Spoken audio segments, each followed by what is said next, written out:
Hello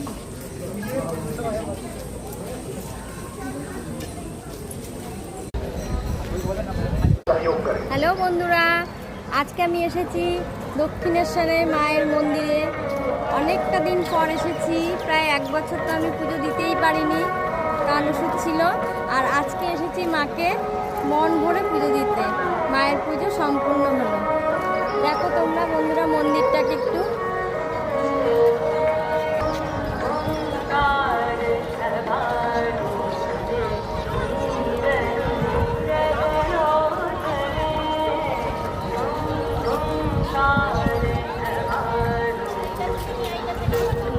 খুব সুন্দরভাবে পুজো দিয়েছি, মন ভরে গেছে। মায়ের মুখটা এত সুন্দর দেখেছি, আজকের দিনটা ভীষণ ভালো গেল।